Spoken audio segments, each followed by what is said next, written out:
My goal was to marry a man just like my father. When I found my husband, he just swept me off my feet, and I don't know what I would do without him. Finding out about my father has affected my home life. I feel like I have been distant at times to my son and my husband.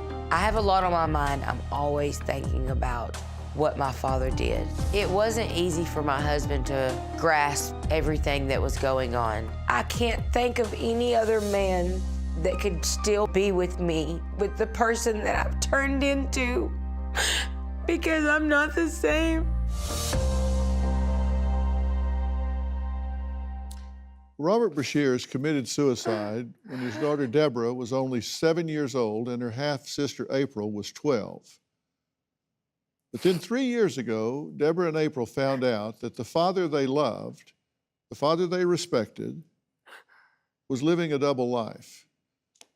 Now, I want you to think about this. I want you, all of you in the audience here, the virtual audience and at home, to think about there's a father in your life, and he's not perfect, but like we are with our parents, you love them, you look up to them, you think they get up every morning 30 minutes before you do and let the sun out.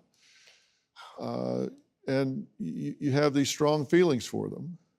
They die, and you find out years later that although they were one thing to you, they were also a serial killer and rapist that would leave your home, and go out and murder and rape innocent people and then come back home to you.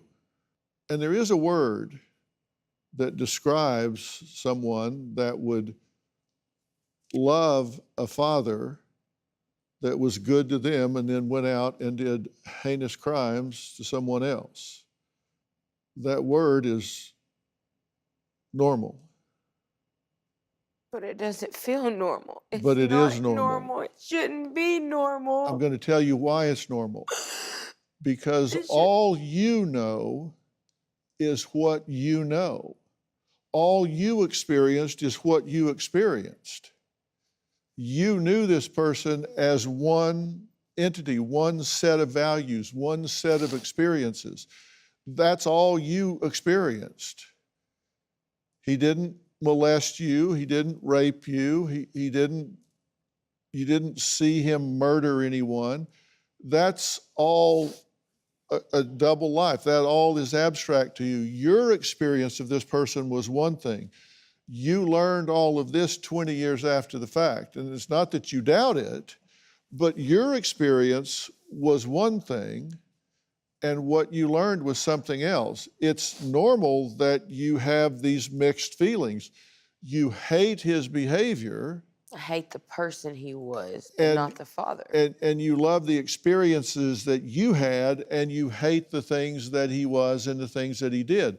To have those mixed feelings is a very normal thing to experience. It doesn't mean there's something wrong with you.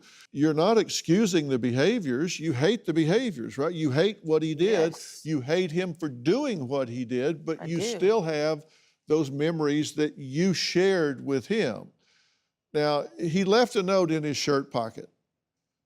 When did you find out about the note? I asked the police for the police records from the night he died. And for a month straight, I read them over and over and over and over and over again, trying to find an answer somewhere. And so I asked for the note. And he writes it and asks them, please and thank you, and is... He says, in the event of you reading this, I am dead. Please, I beg you, contact Rose at an unidentified address in Paragould, Arkansas. Do not contact my father at an unidentified address. He has just come out of the hospital from cancer surgery, and it will kill him if the cops tell him. Thank you. Why would you do this? Well, you get that we're talking about a very sick, demented individual here, right? Do you have a story or a question for me? Click the link in the description and tell me what in the world is going on.